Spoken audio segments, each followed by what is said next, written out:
Hi అండి. ఈరోజు మేము ఓరియో రోల్ కేక్ అయితే ట్రై చేసాం. చూడ్డానికి చాలా ఈజీ అనిపించింది కానీ అక్కడే ట్విస్ట్ ఉంది. అసలు ఆ ట్విస్ట్ ఏంటనేది చూసేయండి. మేమైతే ఓరియో బిస్కెట్స్ అయితే తీసుకున్నాము. అందులో ఉన్న బిస్కెట్స్, క్రీము సెపరేట్ చేసాము. బిస్కెట్స్‌ని మెత్తగా పౌడర్ టైప్‌లో చేసుకున్నాం. ఇలా పౌడర్ చేసి పక్కన పెట్టుకున్నాం. ముందుగా సెపరేట్ చేసుకున్న వైట్ క్రీమ్‌లో 2 టేబుల్ స్పూన్ పాలు యాడ్ చేసి క్రీమీ టెక్స్చర్ వచ్చినంత వరకు కలుపుకున్నాం.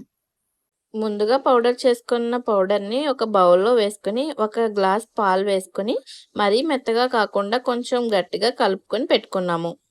ఇలా పెట్టుకున్న దాన్ని ఒక టిష్యూ పేపర్ అండ్ దానిపైన ప్లాస్టిక్ కవర్ ఏసి వీడియోలో చూపిస్తున్నట్టుగా సెట్ చేసాము. కానీ మాకైతే రోల్స్ అయితే రాలేదు కానీ టేస్ట్ అయితే చాలా బావుంది. మాలాగా ఫెయిల్ అవ్వకండి. ఫుల్ రెసిపీ ఫాలో అవుతూ మీరు ట్రై చేయండి.